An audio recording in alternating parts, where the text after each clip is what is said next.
저 차 뭐야? 미쳤어? 비키라고.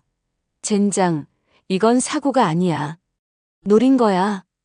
박성재의 다급한 외침이 차 안을 가득 메웠습니다. 룸미러에 비친 뒷차의 쌍라이트가 번뜩이며 짐승의 눈빛처럼 그를 위협하고 있었습니다. 칠흑 같은 어둠이 깔린 강변북로, 평소라면 한산했을 도로 위에서 정체불명의 검은 세단이 박성재의 차 뒷공무니를 집요하게 물고 늘어졌습니다. 단순히 난폭 운전이라기엔 너무나 명확한 사리가 느껴졌습니다. 박성재가 차선을 급하게 변경하며 피하려 했지만 상대 차량은 작정한 듯 굉음을 내며 옆구리를 그대로 들이받았습니다. 쾅! 하는 둔탁한 파열음과 함께 차체가 크게 휘청거렸습니다. 핸들을 꽉 쥔 박성재의 손등에 핏줄이 터질 듯 솟아올랐습니다. 그 순간 그의 뇌리를 스치고 지나가는 소름 끼치는 기억이 있었습니다. 불과 1시간 전 집을 나서기 직전 마주쳤던 새어머니 고성이의 싸늘하다 못해 섬뜩했던 눈빛이었습니다. 성재야, 너가 이 집안에서 입만 다물면 평화로울 거야. 하지만 너가 기어이 아버지께 내 비밀을 말하겠다면 나도 어쩔 수 없어. 모성애? 핏줄? 그런 건 살아남은 자들이나 누리는 사치야. 그녀의 말이 단순한 경고가 아니었음을 박성재는 죽음이 목전에 닥친 지금에서야 깨달았습니다. 그녀는 자신의 추악한 과거와 비밀이 드러나는 것을 막기 위해 피 한 방울 섞이지 않은 아들을 제거하려는 것이었습니다. 공포보다 더 큰 분노가 치밀어 올랐습니다. 절대 이대로는 못 죽어. 아버지한테 다 말할 거야. 당신이 어떤 여자인지. 박성재는 이를 악물고 엑셀을 밟았습니다. 하지만 뒤따라오던 차는 마치 기다렸다는 듯 더 무서운 속도로 돌진해 왔습니다. 곡선 구간에 접어드는 순간 검은 세단이 박성재의 차 뒷바퀴를 정확히 가격했습니다. 통제 불능. 박성재의 차는 팽이처럼 도로 위를 빙글빙글 돌다 가드레일을 뚫고 튕겨 나갔습니다. 세상이 뒤집히고 유리가 산산조각 나는 끔찍한 소음이 귀를 찢었습니다. 차가 전복되며 몇 바퀴를 굴렀고 마지막 충격과 함께 박성재의 의식은 끊어졌습니다. 깨진 차창 사이로 붉은 피가 낭자하게 흘러내렸습니다. 멀리서 들려오는 사이렌 소리조차 그에게 닿지 못했습니다. 그것은 사고가 아니라 명백한 살인 미수였습니다. 당장 내 아들 살려내. 수술실에서 못 나오면 당신도 이 병원에서 살아서 못 나갈 줄 알아. 박진석 회장의 고함 소리가 병원 복도를 쩌렁쩌렁하게 울렸습니다. 평소에 냉철하고 이성적인 슈울츠 그룹 총수의 모습은 온데간데 없었습니다. 붉게 충혈된 눈과 흐트러진 넥타이, 그리고 무엇보다 공포에 질려 떨고 있는 손끝이 그가 겪고 있는 극심한 혼란을 대변하고 있었습니다. 수술 중이라는 붉은 등이 켜진 지 벌써 5시간이 지나고 있었습니다. 그 붉은 불빛은 마치 박진석의 심장을 조여오는 경고등처럼 느껴졌습니다. 옆에 서 있던 고성이는 창백하게 질린 얼굴로 입술을 깨물었습니다. 하지만 그녀의 눈동자는 아들을 걱정하는 어머니의 그것이라기보다는 자신의 안위와 다가올 파국을 계산하는 자의 불안함으로 흔들리고 있었습니다. 그녀의 손에 쥐어진 핸드폰에는 처리 완료라는 문자가 와 있었지만 박성재가 즉사하지 않고 병원으로 실려왔다는 사실이 그녀를 미치게 만들고 있었습니다. 박성재가 사고 직전 자신에게 쏘아붙였던 그 말들이 마치 저주처럼 그녀의 귓가를 맴돌았습니다. 어머니가 사람인가요? 어떻게 은호 후배한테 그럴 수가 있어요? 간까지 빼앗고 그게 친딸한테 할 짓입니까? 고성이는 벽에 등을 기댄 채 주먹을 꽉 쥐었습니다. 만약 박성재가 깨어난다면, 그리고 그 입을 연다면 자신의 모든 것이 무너지는 것은 시간 문제였습니다. 분명히 처리하라고 했는데 숨통을 끊어놨어야지. 만약 깨어나면 깨어나서 입을 열면 그땐 끝이야. 고성이는 스스로 떠올린 끔찍한 생각에 소스라치게 놀라며 고개를 저었습니다. 그때였습니다. 수술실 앞 복도 끝에서 누군가 거칠게 숨을 몰아쉬며 달려오는 소리가 들렸습니다. 성재 씨, 성재 씨 어딨어요? 이수빈이었습니다. 헝클어진 머리카락과 짝짝이로 심겨진 슬리퍼가 그녀가 얼마나 급하게 달려왔는지를 말해주고 있었습니다. 박진석은 그녀를 보자마자 미간을 찌푸렸습니다. 아들과 헤어졌다고 들었던 여자 격에 맞지 않는다며 자신이 그토록 반대했던 여자가 왜 지금 여기에 있는 것인지 이해할 수 없었습니다. 여기가 어디라고 와? 당장 돌아가. 박진석의 서슬퍼런 축객령에도 이수빈은 물러서지 않았습니다. 그녀의 시선은 오직 굳게 닫힌 수술실 문에 고정되어 있었습니다. 이수빈은 박진석 앞으로 뚜벅뚜벅 걸어갔습니다. 그녀의 눈에서는 눈물이 주룩주룩 흐르고 있었지만 목소리에는 이상하리만치 단단한 힘이 실려 있었습니다. 못 가요. 성재 씨가 저기 있는데 제가 어떻게 가요? 아버님이 때려서 쫓아내셔도 저 여기 있을 거예요. 문 앞에 쪼그리고 앉아 있어도 좋으니까 제발 있게만 해주세요. 박진석은 말문이 막혔습니다. 재벌가의 영애들도 자신의 눈빛 한 번이면 기가 죽어 고개를 숙이는데 가진 것 하나 없는 이 여자는 오직 아들에 대한 걱정 하나로 자신에게 맞서고 있었습니다. 그때 수술실 문이 열리고 집도이가 걸어 나왔습니다. 땀에 흠뻑 젖은 수술복을 입은 의사의 표정은 어두웠습니다. 회장님, 다행히 고비는 넘겼습니다만. 무슨 소리야? 왜 말을 하다 마라. 뇌출혈이 심했습니다. 의식이 언제 돌아올지 장담할 수 없습니다.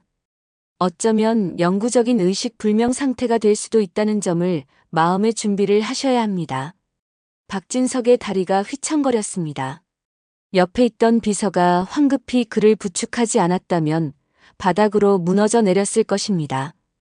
고성희는 입을 막으며 짧은 비명을 질렀지만 그 비명 속에 섞인 안도의 한숨을 눈치챈 사람은 아무도 없었습니다. 박성재가 깨어나지 못한다면 비밀은 영원히 묻히는 것이었으니까요. 박성재는 중환자실로 옮겨졌습니다.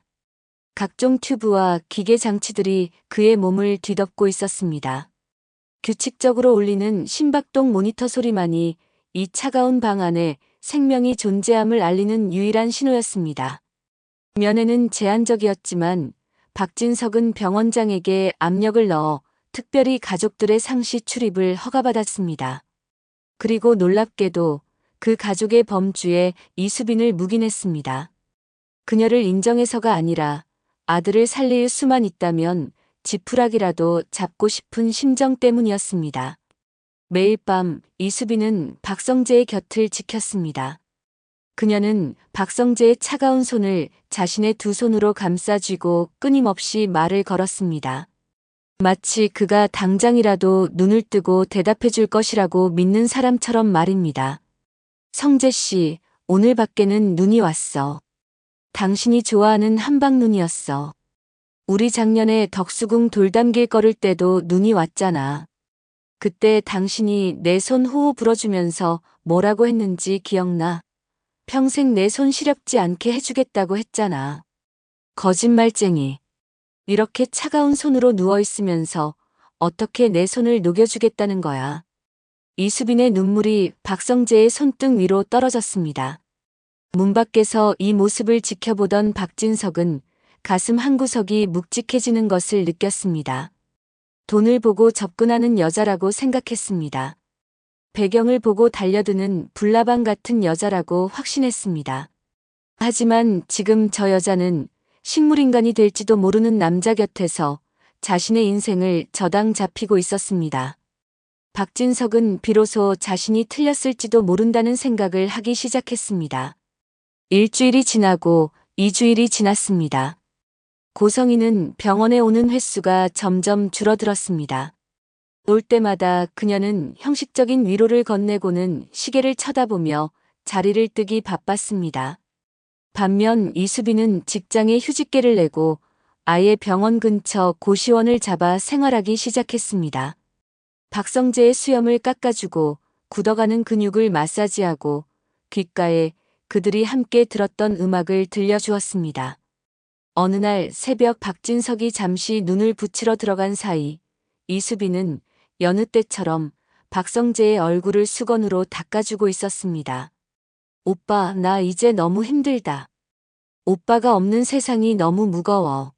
나 혼자 두고 가지 마. 제발 돌아와줘. 나한테 아직 사과도 안 했잖아. 헤어지자는 말 진심 아니었다고 말해줘야지. 그때였습니다. 이수빈의 손가락을 잡고 있던 박성재의 검지 손가락이 미세하게 까딱였습니다. 이수빈은 숨을 멈췄습니다.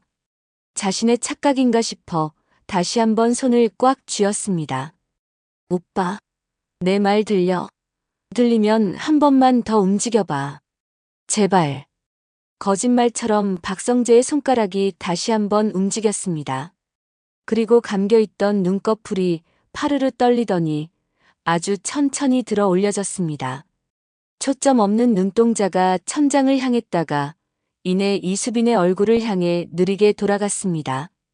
산소호흡기 때문에 말은 할 수 없었지만 그 눈빛은 분명히 이수빈을 담고 있었습니다. 선생님, 의사 선생님, 여기요. 환자가 깨어났어요. 이수빈의 외침에 병실은 순식간에 아수라장이 되었습니다. 의료진이 달려오고 박진석이 뛰어들어왔습니다. 의사가 박성재의 동공 반응을 확인하고 호흡기를 체크하는 동안 박진석은 떨리는 목소리로 아들의 이름을 불렀습니다. 성재야, 이 애비가 보이냐? 나를 알아보겠냐? 박성재는 힘겹게 고개를 끄덕였습니다. 기적이 일어난 것입니다. 이수빈은 다리에 힘이 풀려 그 자리에 주저앉아 펑펑 울었습니다. 박진석은 그런 이수빈을 일으켜 세우며 처음으로 그녀의 어깨를 두드려 주었습니다. 투박하지만 진심이 담긴 손길이었습니다. 며칠 후 박성재는 일반 병실로 옮겨졌습니다. 아직 말하는 것이 어눌하고 왼쪽 다리에 마비 증상이 남아 있었지만 의식은 완전히 또렷했습니다.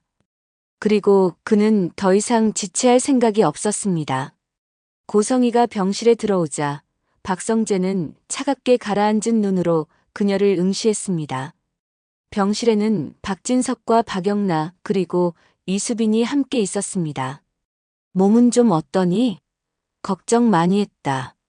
고성이가 짐짓 걱정스러운 표정으로 다가오려 하자 박성재가 손을 들어 그녀를 제지했습니다. 가까이 오지 마세요. 역겨우니까. 병실 안에 정적이 감돌았습니다. 박진석이 당황하여 물었습니다. 성재야, 그게 무슨 말이냐? 어머니한테.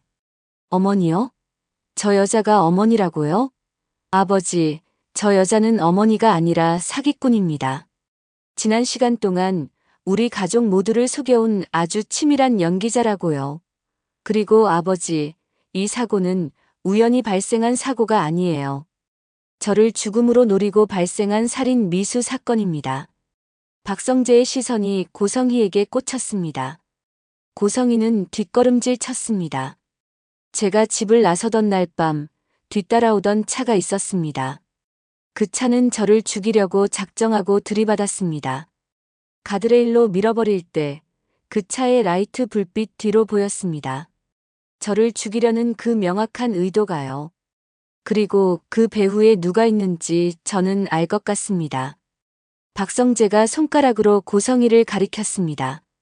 저 여자입니다. 어머니가 저를 죽이려고 사람을 샀습니다. 박성재, 너 사고 후유증으로 헛소리를 하는구나. 여보, 의사 좀 불러요. 고성희가 새된 소리를 지르며 상황을 모면하려 했지만 박성재의 목소리는 칼날처럼 예리하게 그녀의 폐부를 찔렀습니다. 게다가 아버지, 우진이 형이 외간 이식 수술을 받았는지 아십니까? 그리고 그 간을 누가 줬는지 아세요? 제 후배 지은호입니다. 그런데 그 지은호가 누군지 아십니까? 바로 저 여자가 낳아서 버린 우진이 형의 쌍둥이 동생입니다. 박진석의 눈이 튀어나올 듯 커졌습니다. 그는 믿을 수 없다는 표정으로 고성희를 바라보았습니다. 고성희의 얼굴은 백지장처럼 하얗게 질려 있었습니다. 그게 무슨 소리냐? 쌍둥이라니. 그리고 간 이식이라니. 저 여자는 처음부터 계획적이었습니다. 우진이 형이 아프니까 버렸던 딸을 찾아서 이용한 겁니다. 은호한테는 엄마라고 따뜻하게 다가간 게 아니라 그저 장기 기증을 위한 도구로 생각하고 접근한 거예요. 수술 끝나니까 다시 모른 척 하려다가 제가 알게 되니 저를 협박까지 했습니다. 아버지한테 말하면 집안 망하게 하겠다고요. 박진석의 시선이 천천히 고성희에게로 향했습니다. 그 눈빛은 더 이상 아내를 보는 눈빛이 아니었습니다. 배신감과 분노로 이글거리는 맹수의 눈빛이었습니다. 사실인가? 대답해. 이 모든 게 사실이야? 그때 박영나가 참지 못하고 소리쳤습니다. 그녀의 눈에서는 기어이 참았던 눈물이 터져 나왔습니다. 엄마, 제발 이제 인정해. 나 다 봤어. 병원에서 엄마가 우진 오빠 병실 들락거리는 거. 그리고 은호 언니가 나한테 다 이야기했어. 은호 언니가 엄마 친딸이라며. 우진 오빠랑 쌍둥이라며. 어떻게 엄마란 사람이 자식한테 그럴 수가 있어? 한 명은 버리고 한 명은 살리겠다고 버린 자식 배를 가르게 해? 그게 사람이야? 박성재의 폭로와 박영나의 절규에 고성희는 할 말을 잃은 듯 입을 벌린 채 굳어버렸습니다. 딸처럼 키운 영나까지 모든 것을 알고 있다는 사실은 그녀에게 큰 타격이었습니다. 더 이상 거짓말로 덮을 수 있는 상황이 아니었습니다. 궁지에 몰린 쥐가 고양이를 물듯 고성희의 표정이 순식간에 독하게 변했습니다. 그녀는 고개를 빳빳이 들고 박진석을 노려보았습니다. 비굴했던 모습은 온데간데 없고 기괴할 정도로 당당한 태도였습니다. 그래, 다 사실이야. 그래서 그게 뭐? 내가 내 아들 살리겠다는데 그게 죄가 돼? 당신들은 몰라. 피부치가 죽어가는 걸 지켜보는 어미 심정을 당신들이 알아? 고성희는 악에 바친 목소리로 소리쳤습니다. 난 가난했어. 남편은 진즉에 죽고 핏덩이 둘을 안고 당장 굶어 죽을 판이었다고. 하나라도 살리려면 어쩔 수 없었어. 그게 잘못이야? 그리고 이번에도 그래. 우진이가 죽게 생겼는데 유일하게 맞는 간을 가진 게 그 애뿐이었어. 엄마로서 당연히 할 일을 한 거야. 그걸 말이라고 합니까? 박성재가 주먹을 꽉 쥐며 소리쳤습니다. 그럼 처음부터 아버지께, 아니 우리에게 말했어야죠. 왜 속입니까? 왜 수년 동안 착한 아내, 헌신적인 엄마인 척 연기했습니까? 우진이가 아프면 우리가 외면했겠습니까? 아버지가 돈이 없어서 수술을 못 시켜줬겠습니까? 방법은 얼마든지 있었습니다. 어머니는 그저 자신의 과거가 들통나서 이 집안의 안주인 자리를 잃을까봐 그 알량한 욕심 때문에 지은호를 제물로 삼은 거잖아요. 박성재의 정곡을 찌르는 말에 고성희의 얼굴이 일그러졌습니다. 그것은 그녀가 가장 인정하기 싫은 진실이었습니다. 아들의 생명도 중요했지만 그녀에게는 박진석의 아내로서 누려온 부와 명예, 그리고 완벽한 가정이라는 타이틀이 무너지는 것이 더 두려웠던 것입니다. 너가 뭘 알아? 피 한 방울 안 섞인 너가 내 인생에 대해 뭘 안다고 짓거려. 내가 너희 남매 키우느라 어떻게 살았는데. 내 청춘 다 바쳐서 너희들 뒷바라지했어. 그런데 이제 와서 날 매도해. 은호 그 계집애한테 간 좀 떼달라고 한 게 그렇게 죽을 죄야. 어차피 다시 자라나는 간이야. 박진석이 헛웃음을 터뜨렸습니다. 그는 마치 처음 보는 괴물을 대하듯 고성희를 바라보았습니다. 당신 정말 미쳤군. 내가 알던 고성희는 이 세상에 없었어. 난 지난 수년 동안 허상을 사랑했던 거야. 박진석은 책상 위에 전화기를 집어들었습니다. 그의 손은 분노로 인해 하얗게 질려 있었습니다. 김 변호사. 지금 당장 이혼 소송 준비해. 그리고 살인 미수 고소장도 같이 준비하고. 고성희는 뒷걸음질 쳤습니다. 변명을 하려 입을 열었지만 더 이상 목소리가 나오지 않았습니다. 이미 드러난 진실 앞에서 그녀의 거짓 가면은 산산조각이 나고 있었습니다. 박진석은 떨리는 손으로 병실 문을 가리켰습니다. 나가. 당장 내 눈앞에서 꺼져. 내 변호사가 이혼 서류를 보낼 거야. 위자료? 재산 분할? 꿈도 꾸지 마. 당신은 빈털터리로 쫓겨나게 될 거다. 그리고 니년이 저지른 짓에 대한 법적 책임도 모두 묻겠어. 이혼이라니요. 고발이라니요. 내가 다 우진이 때문에 우리 가족 잘 살자고 그런 건데 한 번만 봐줘요. 내가 잘못했어요. 다시는 안 그럴게요. 여보. 박진석은 매몰차게 고성희의 팔을 뿌리쳤습니다. 그녀는 바닥에 볼품없이 나뒹굴었습니다. 그리고는 경비원들이 들어와 발버둥 치는 고성희를 끌고 나갔습니다. 그녀의 비명소리가 복도 멀리 사라질 때까지 병실 안에는 침묵만이 흘렀습니다. 박영란은 충격에 빠져 고개를 숙였고 이수빈은 조용히 박성재의 손을 잡아주었습니다. 모든 진실을 털어놓은 박성재는 그제야 긴장이 풀리며 베개에 머리를 기댔습니다. 하지만 시련은 끝이 아니었습니다. 진정한 싸움은 이제부터였습니다. 박성재의 왼쪽 다리는 생각보다 상태가 좋지 않았습니다. 신경 손상이 심해 다시 걷지 못할 수도 있다는 진단이 나왔습니다. 재활치료실에서의 시간은 지옥과도 같았습니다. 한 발짝을 떼는 것이 마치 천근의 무게를 들어 올리는 것처럼 힘들었습니다. 박성재는 몇 번이고 바닥에 쓰러졌고 그때마다 좌절감에 주먹으로 바닥을 내리쳤습니다. 젠장, 왜 안 되는 거야? 왜? 땀범벅이 된 박성재가 평행봉을 잡고 울부짖었습니다. 그때 누군가 그의 겨드랑이 밑으로 쑥 들어와 몸을 지탱해 주었습니다. 이수빈이었습니다. 그녀는 작은 책으로 박성재의 무거운 몸을 온 힘을 다해 떠받치고 있었습니다. 할 수 있어. 오빠는 할 수 있어. 내가 오빠 다리가 되어줄게. 그러니까 포기하지 마. 수빈아, 나 꼴을 봐라. 이런 병신 같은 몸으로 내가 널 어떻게 행복하게 해주냐. 그냥 가라. 제발 나 좀 비참하게 하지 말고 가. 박성재가 거칠게 그녀를 밀어내려 했지만 이수빈은 요지부동이었습니다.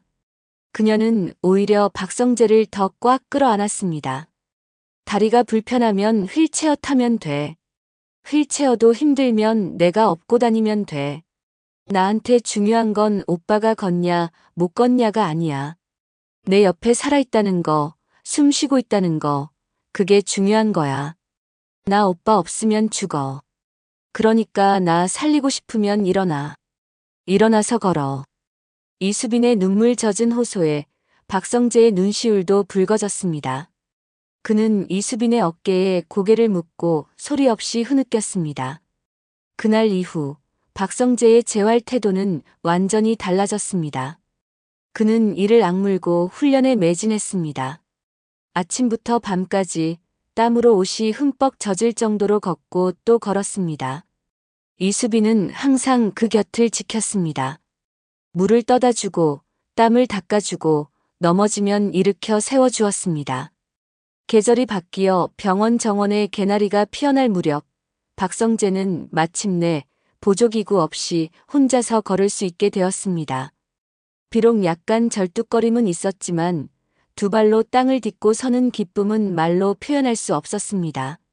박진석은 멀리서 아들이 걷는 모습을 지켜보았습니다. 그리고 그 옆에서 환하게 웃고 있는 이수빈을 보았습니다. 그는 비서에게 조용히 지시했습니다. 이상철 씨 댁에 연락해라.